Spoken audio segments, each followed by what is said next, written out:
Assalamualaikum warahmatullahi wabarakatuh. Perkenalkan, nama saya Suci Wulandari. Saya dari ruang kelas 523 dengan nomor NIM 17101050798. Tujuan saya membuat video ini untuk menyelesaikan tugas mata kuliah Manajemen Operasi pertemuan 8 dengan dosen pengampu Bapak Muhammad Musfik Salami. Materi yang akan saya bahas di video kali ini adalah tentang desain produk dan jasa atau siklus hidup produk pohon keputusan. Definisi siklus hidup produk. Perusahaan menghasilkan output untuk memenuhi kebutuhan dan keinginan konsumen akan kepuasan, sehingga output yang dihasilkan seharusnya dapat memuaskan konsumen. Oleh karena itu, produk bisa diartikan sebagai kepuasan yang ditawarkan produsen kepada konsumen.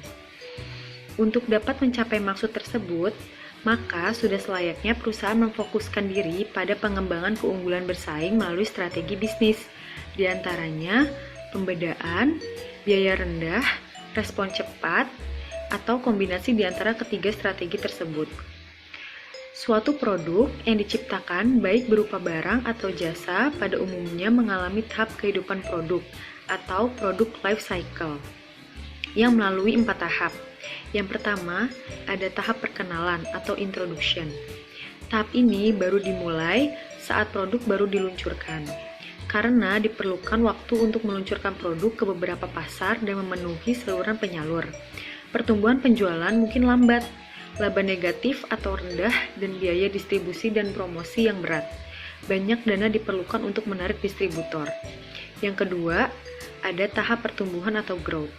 Tahap pertumbuhan ditandai dengan peningkatan pesat dalam penjualan.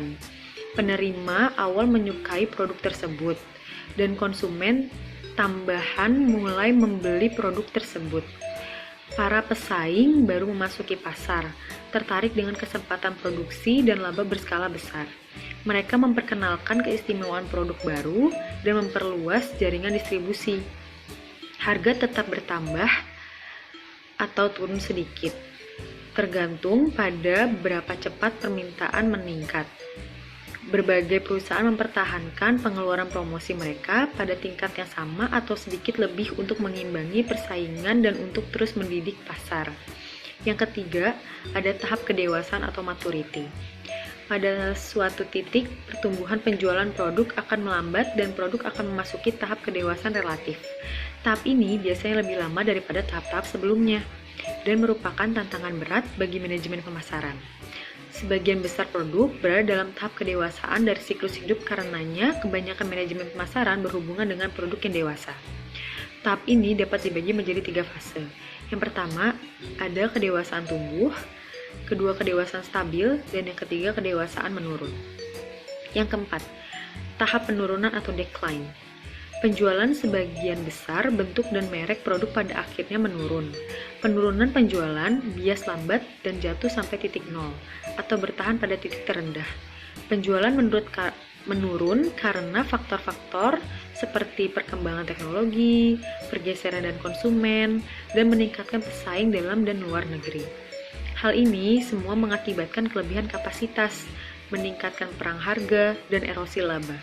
Saat penjualan menurun, beberapa perusahaan mengundurkan diri dari pasar.